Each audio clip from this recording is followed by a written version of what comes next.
நாளையிலிருந்து நேற்றிலிருந்து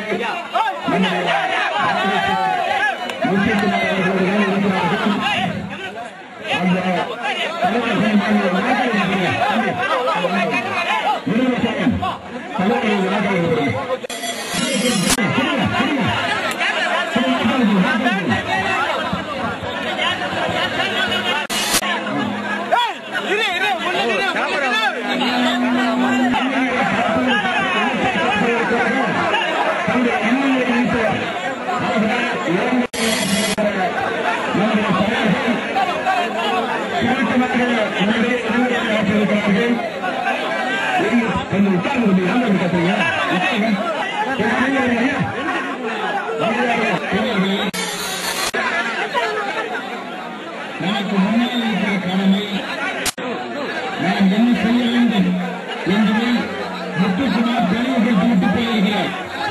முத்துக்குமார் தெளிவுபடுத்தி விட்டு போயிருக்கிறார். அதைத்தான் நாம் செய்ய போகிறோம். அனைத்து மாவட்டங்களிலும்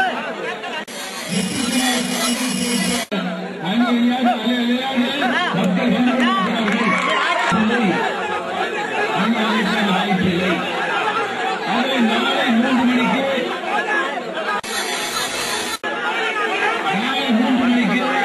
அனைத்தும் நடைபெறும்.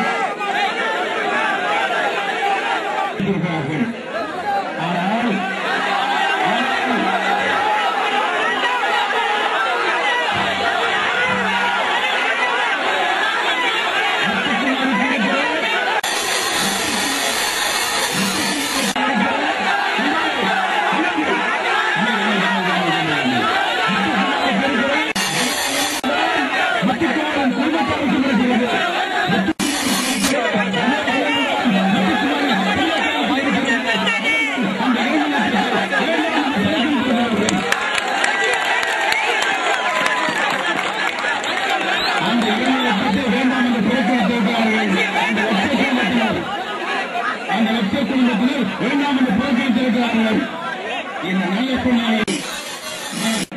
இந்த எழுச்சியை மேலும் அதிகப்படுத்துவோமே தவிர எந்த விதத்திலும் இந்த எழுச்சி ஈழத்தமிழர்கள் காக்கப்படுகிறது.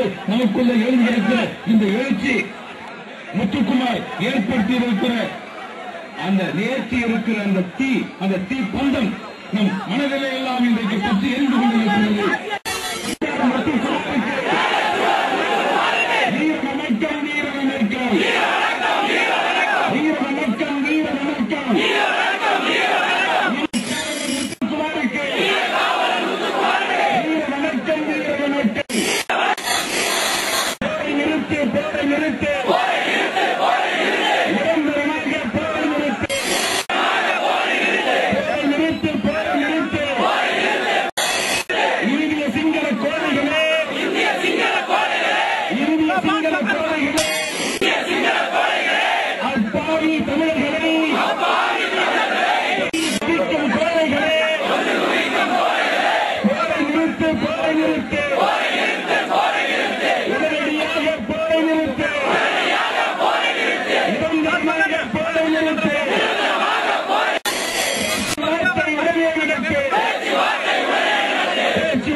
நேற்று பகல் 11 மணிக்கு தகவல் கிடைத்த பொழுதிலிருந்து கீழ்ப்பாக்கம் மருத்துவமனைக்கு சென்று அங்கே அவருடைய உடலை கரிக்கட்டையாக கிடந்த அந்த உடலை அந்த நொடி பொழுதிலிருந்து இதுவரையில் மேடையில் அமர்ந்திருக்கிற நம்முடைய தலைவர்கள் முத்துக்குமாரோடு தான் இருக்கிறார்கள். ஆகவே இங்கு வந்திருக்கிற தலைவர்களுக்கு எதிராக நாம் தேவையற்ற கூச்சலை எழுப்பக்கூடாது. பேசுகிறார்கள் என்பதை நாம் கேட்க வேண்டும். அதற்கு ஏற்ப நாம் கட்டுப்பட வேண்டும். நாளைதான் உடலை அடக்கம் செய்வது என்று முடிவு எடுக்கப்பட்டிருக்கிறது. ஆகவே தீப்பிடித்த உடல் உடலில் இருக்கிற உறுப்பு ஒவ்வொன்றும் அழுகி போய் கொண்டிருக்கிறது. 24 மணி நேரத்தில் இப்படி பேசக்கூடாது தம்பி, பேச பாருங்க, கொஞ்சம் அமைதி இருங்க. 24 மணி நேரத்தில் மேல வைக்க முடியாது. அப்படிப்பட்ட நிலையில இருக்கு. அப்படியே கையில எடுத்தோம்னா இரவுலாம் பாத்தீங்கன்னா வழிகாட்டுதலையும் நாம் ஏற்று நடக்க வேண்டும். இனப்பகைவர்கள் தமிழ்நாட்டில் நிறைய இருக்கிறார்கள். இங்கு அமர்ந்திருக்கிற அத்தனை மாணவர்கள் இந்த சொரணை உள்ளவர்கள் முதல்ல வந்திருக்கிறோம். சொரணை உள்ளவர்கள் தான் முதல்ல வந்திருக்கிறோம். அப்படிதான் வர முடியும். வேற யாரும் தம்பிங்க இந்த நிலையில நாம அமைதி கட்டுப்பாடு இல்லாமல் நடந்துட்டா நம்முடைய இனப்பகைவர்கள் தமிழ்நாட்டுக்குள்ள இருக்கிறான், தமிழங்கிற பேர்ல இருக்கிறான், அந்த நாய்கள் இந்த அமைதியை கெடுத்து விடுவார்கள். நம்முடைய ஊடகத்தில நம்முடைய நிகழ்ச்சியில அமைதியை கெடுத்து விடுவார்கள். நேற்று இரவு 1 மணிக்கு நான் அண்ணன் வெள்ளையர் அவர்களோடு பேசினேன். அங்கு கும்பலாக இருக்கக்கூடியவர்களை கையை நீட்டிக்கிறார்கள் என்று தகவல் கிடைத்திருக்கிறது. அதனால் விழிப்பாக இருங்கள். நம்முடைய விரலை எடுத்து நம் கண்ணில் குத்துவார்கள். அதனால் தயவு செய்து அண்ணன் நீங்கள் அனைவரும் முத்துக்குமாரோடு இருப்பவர்கள் விழிப்பாக இருங்கள் என்று அவரிடத்தில் நான் சொன்னேன். கிடைத்த தகவலின் அடிப்படையில் சொன்னேன். அது வதந்தியாக கூட இருக்கலாம். ஆனால் தமிழ்நாட்டில் இன்றைக்கு இருக்கிற ஊடகங்கள், இன்றைக்கு இருக்கிற சில தனிநபர்கள் ஒட்டுமொத்தமாக தமிழினத்தை அழித்தொழிக்க வேண்டும் என்கிற வெறி பிடித்து திரிகிறார்கள். அல்லது கூச்சல் போறது, அது தனி மனிதனாக இருந்தது. நாம கூச்சலுக்கு ஒட்டுமொத்த உணர்வுகளையும் அவமதிச்சிடக்கூடாது. தம்பி மாவீரன் முத்துக்குமார் அவர் எழுதியிருக்கிற அந்த மரண சாசனத்தில், அவர் விடுத்திருக்கிற பிரகடனத்தில் அவர் என்ன சொல்லி இருக்கிறார் என்றால், உங்கள் கையில் நான் என் உயிராயுதத்தை கொடுத்திருக்கிறேன். உங்கள் கையில் நான் என் உயிராயுதத்தை கொடுத்திருக்கிறேன். இந்த உயிராயுதங்களை நீங்கள் ஒவ்வொருவரும் நகராயுதங்களாக பயன்படுத்துங்கள் என்று சொல்லியிருக்கிறார். அதற்கு என்ன பொருள்? அவர் எழுதியிருக்கிற 4 பக்க அந்த அறிக்கையை ஒவ்வொரு வீட்டு வாசலிலும் அது போய் கிடக்க வேண்டும்.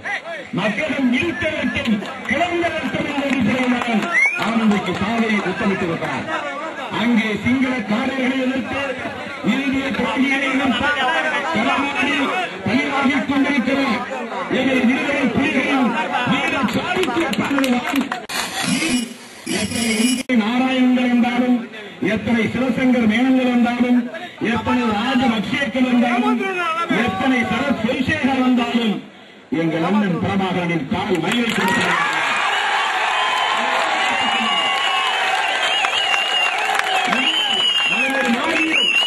வரலாற்றில் இதற்கு முன் கிடையாது, வரலாற்றில் இதற்கு பின்னும் கிடையாது.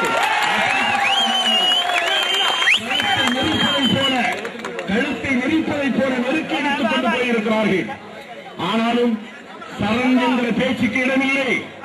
கடைசி மூச்சு வரையில் மோதி சார்பே தவிர பகைவர்கள் முன்னால் வென்றிட மாட்டார் என்ற